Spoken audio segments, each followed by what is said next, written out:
তো নমস্কার বন্ধুরা, আশা করি সবাই ভালো আছেন। তো বন্ধুরা, এখন যে আপডেটটা নিয়ে কথা বলবো সেটা হচ্ছে সাকিব খানের বরবাদ সিনেমার পরিচালক মেহেদী হাসান হৃদয়। তো মেহেদী হাসান হৃদয় তিনি কি বললেন বরবাদ সিনেমা নিয়ে, সেটা নিয়ে একটা আলোচনা করব। তো তার আগে প্রত্যেকটা বন্ধুকে অনুরোধ করে রাখবো, আপনারা যদি চ্যানেলে নতুন হয়ে থাকেন অবশ্যই আপনারা চ্যানেলটা সাবস্ক্রাইব করে নেবেন, আর যদি আপনাদের ভিডিওটি ভালো লেগে থাকে অবশ্যই লাইক কমেন্ট শেয়ার করতে ভুলবেন না।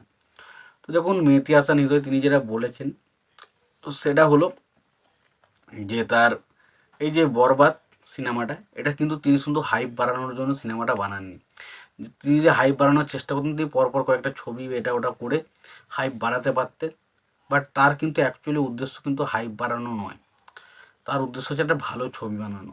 এবং তিনি এটা পরিষ্কারভাবে একটা লাইনে লিখে দিয়েছেন যে আমি যদি ছবিটার শুধু হাইপ বাড়ানোর জন্য পড়ে থাকতাম তাহলে হয়তো আমি ছবিটা ভালো বানাতে পারতাম না কোনোদিন, কিন্তু আমি ছবিটাকে ভালো বানানোর চেষ্টা করেছি। তো সেই কারণে আমি আশা করছি ছবিটা আপনাদের ভালো লাগবে।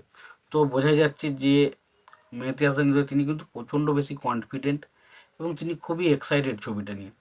তো আমরাও প্রচণ্ড বেশি এক্সাইটেড তার কথা শুনে, এবং তার এই কথাটা যেন আশা করবো যেন সঠিক হয়, এবং তিনি যেন হাইপে গা ভাসিয়ে যেন সিনেমাটা না বানিয়ে তিনি যেন তার ভালো একটা ছবি বা ভালো একটা কাজ বানাতে চেয়েছেন এরকম ভেবে একটা ছবি যেন বানানো থাকে, এবং সেটা দেখে যেন আমরা মজা পাই। সত্যি কথা বলি, তাহলে আমি প্রচণ্ড খুশি হব।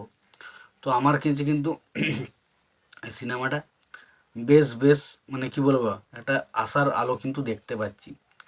তো দেখা যাক সেই আশার আলোটা কেমন থাকে, এবং মেহেদী হাসান হৃদয় তিনি কিন্তু প্রচণ্ড বেশি কনফিডেন্ট এই ছবিটা নিয়ে। তো দেখা যাক কি হয়।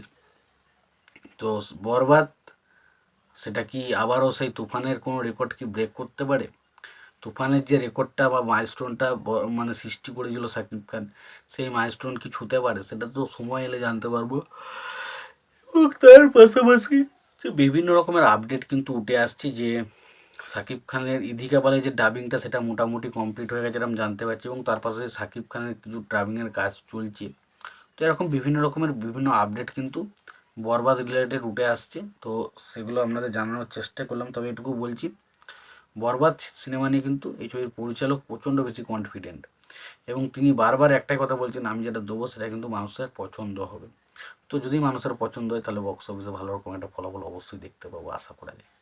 তোমাদের কি মতামত তোমরা জানিও। তোমাদের এই ভিডিওটি ভালো লেগে থাকে লাইক কমেন্ট শেয়ার করে দিও। চ্যানেলটা নতুন হয়ে থাকলে অবশ্যই তোমরা চ্যানেলটা সাবস্ক্রাইব করে নিয়ে পাশে বেল আইকনটা অবশ্যই প্রেস করে দিও। ভালো থেকো, সুস্থ থেকো, দেখা হচ্ছে পরের ভিডিওতে।